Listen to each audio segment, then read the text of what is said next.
Hello friends, welcome back to my channel. তো আমি চলে এসেছি আবার।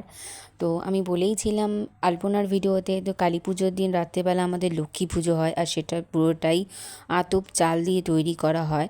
তো মা আগের দিন রাত্রেবেলা আতপ চাল ভিজিয়ে রেখেছিল। তো এখন আমি সেটাই করছি, মানে এই পুজোর যে শিলনোড়াটা দেখছেন ছোট্ট, কি কিউট না এই শিলনোড়াটা। তো এই শিলনোড়াটা হচ্ছে আমাদের ঠাকুর পুজোর শিলনোড়া। তো এই শিলনোড়াতেই আমি চালগুলো খুব ভালোভাবে আগে বেটে নিলাম। তারপর এখানে দেখছেন আমি চেষ্টা করছি, আমি চেষ্টা করছি হচ্ছে ঠাকুর বানানোর, বাট কেন জানি না আমার দ্বারা হলো না।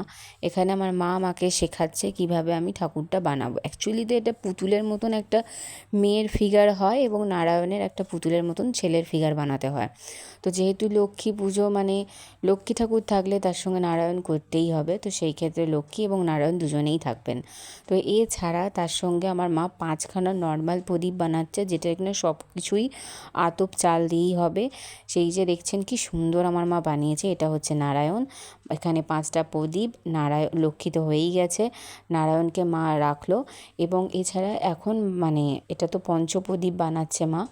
তো পঞ্চপ্রদীপটাও দেখুন কি সুন্দর মা বানাচ্ছে, আমার দ্বারা তো হলো না। আমি চেষ্টা করলাম, কিছুতেই পঞ্চপ্রদীপের 5টা মুখ যতবারই ভালোভাবে করতে চাইছি কেন জানি না ফেটে ফেটে যাচ্ছে।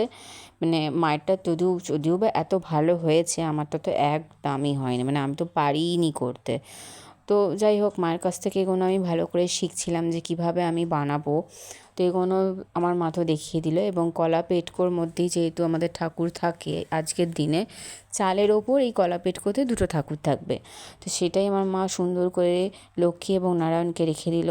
নারায়ণের বাঁ পাশে সবসময় দেবদেবীদের মানে দেবীদেরকে রাখতে হয়, তো সেক্ষেত্রে আমার মা লক্ষ্মীকে রাখলো। আর একটা কলা পেটকোর মধ্যে 5টা প্রদীপ এবং পঞ্চপ্রদীপ যেটা রয়েছে সেইটা রাখলো।